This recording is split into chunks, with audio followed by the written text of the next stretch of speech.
Hi everybody, it's Laura. Thank you so much for joining me on my channel. Today I have a layout that I made using the October 2024 My Creative Scrapbook Limited Edition kit. In the October 2024 kit, there was a really beautiful collection from 49 and Market called Vintage Orchard. And this collection went along perfectly with some photos that I took of my daughters when we went apple picking several years ago now, but I really enjoyed using this kit along with these photos. I think they were a good match. So there's this video, and then I have 3 more videos featuring that same collection and pictures from that same day. So I'm starting off with 2 of the pattern papers. I gutted 1 piece of paper to use it as a mat for the other background paper that I'm going to use. And here I'm using a really old piece of scrapbooking paper just to serve as an anchor paper so I could attach all of my papers down to it. I left about 1/4 of an inch on each side of the paper so that there would be a lot of that background paper visible. I really liked that rusty kind of color. And then I inked and slightly distress the edges of the other background paper that I'm using. That one's a little bit more neutral, but there's a lot going on that paper too, as there often is on the 49 and Market papers. And the other side was really pretty too. It's always really hard for me to choose which side I want to use, and I always feel bad about not using the side that I don't use. So I centered my background paper on that paper that I used as a mat, and now I'm bending up the corners to further distress the edges. And to ink the edges, I'm using Distress ink in Vintage Photo. And it's almost a little bit hard to believe that we're almost in the fall again, that summer is already winding down and pretty soon it's going to be back to school. I have a big long list of summer to-dos, and I got through a lot of it, but I still have quite a few things left on that list, so I don't think I'm going to finish that list this summer, but hopefully I'll be able to continue to work on some of the projects. But one thing I am really devoted to is to get these videos on my channel before the school year starts.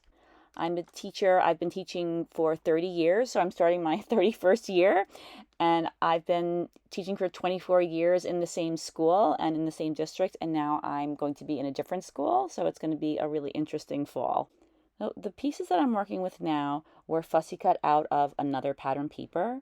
So I'm going to put a large element in the bottom left-hand corner, and then in the upper right-hand corner, I'm going to put a smaller one. And I really like these big floral clusters. I love the way there are some big flowers in them, and then there's some smaller elements too. And I love the way both of the clusters already have butterflies in them. The one on the top has a very prominent butterfly, and then the one on the bottom has a white butterfly that blends in a little bit more, but I really do like butterflies on my layouts.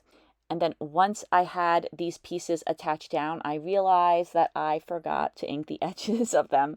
So now I'm going back and trying to very carefully ink the edges with my dauber.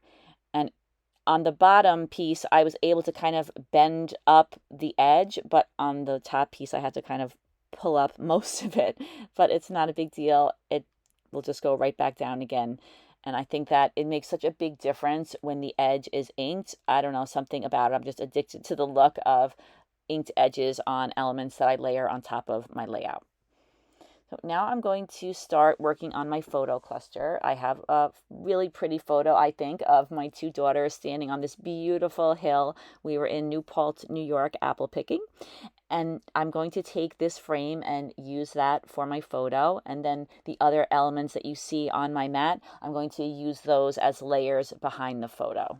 So all of the pieces that you see here, these were all included in the kit. So 49 and Market make some really wonderful ephemera packs, and they usually have a lot of images in them, and they also have lots of layering pieces. And I noticed they're starting to have these pockets in those packs. I think those are more for junk journalers or people who make journals, and you can use those to tuck things into. But since I'm not going to have any kind of element like that on my page, I'm going to use those as layering pieces as well. And then just as I did with the outside edge of one of the background papers, I'm distressing all of the edges. I'm using my scissors. I know you're not supposed to use your scissors, or you're not supposed to use the sharp part of your scissors anyway, because it really dulls them down. but I use a pair of scissors that I don't really use too much anymore, and I usually use it for distressing. And then I'm also inking the edges of each of those pieces too. And I have one of those Tim Holtz distressing tools, but I can rarely find it. It's so much easier to find a pair of scissors, so I usually just end up using those. But definitely don't do that with your good scissors. So I use bits of most of these items that I have here. The red piece I don't end up using. I think that it was just a little bit too red, and everything else on the page is more of a rust color. So I use the green and the off-white elements behind my photo.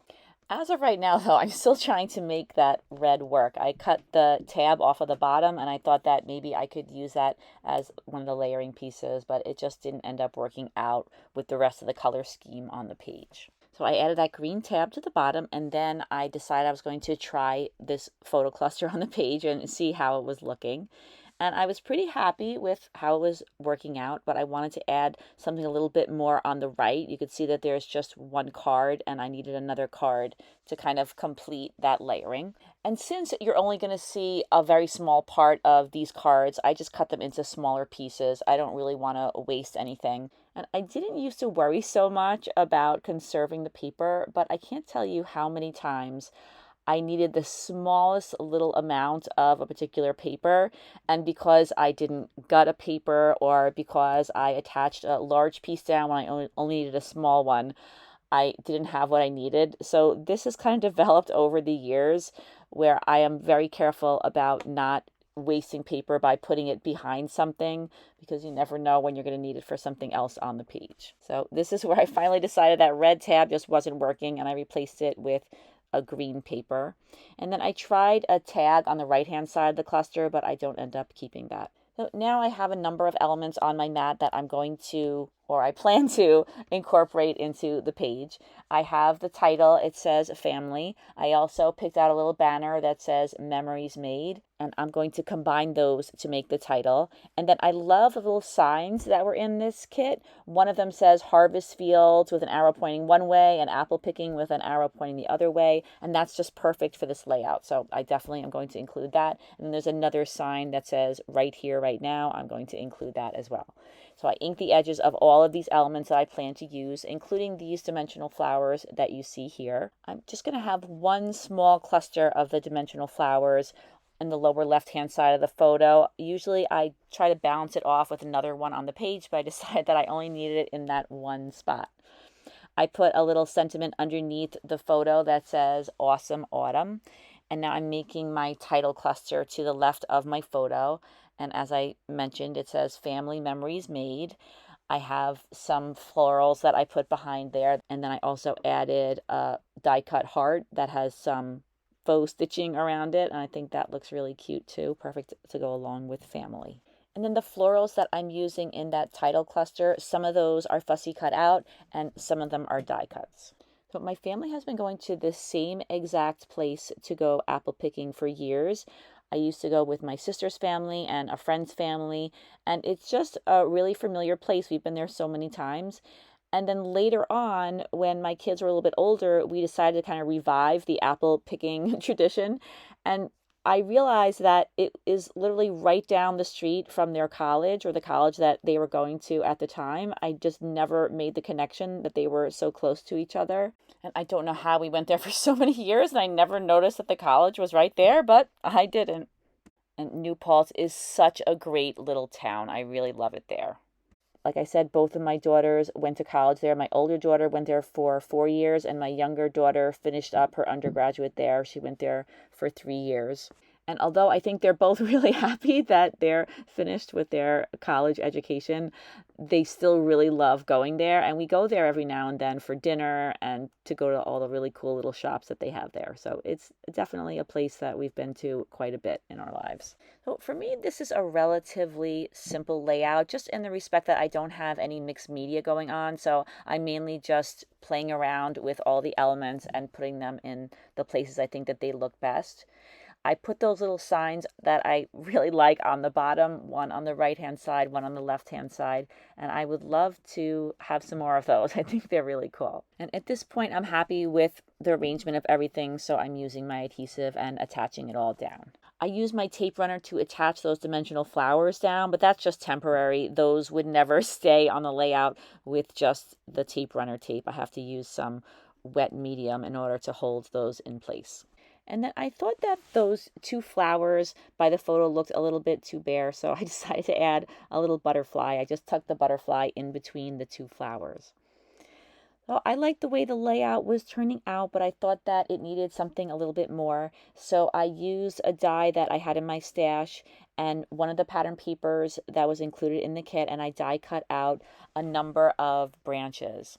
So I add lots of distress ink to each of these die cuts. I wanted them to look a little bit more fall-like, so I thought that by adding some brown, that would do the trick. I mainly add these branches to the cluster of flowers that I have near my photo, but I had another branch left over, so I thought that I would tuck that in with the title cluster. And then once I was happy with the way the branches were arranged, I used a little bit of gel glue and I attached them down. And that is the very last touch on this layout, and the layout is complete, and I've included a couple of close-ups.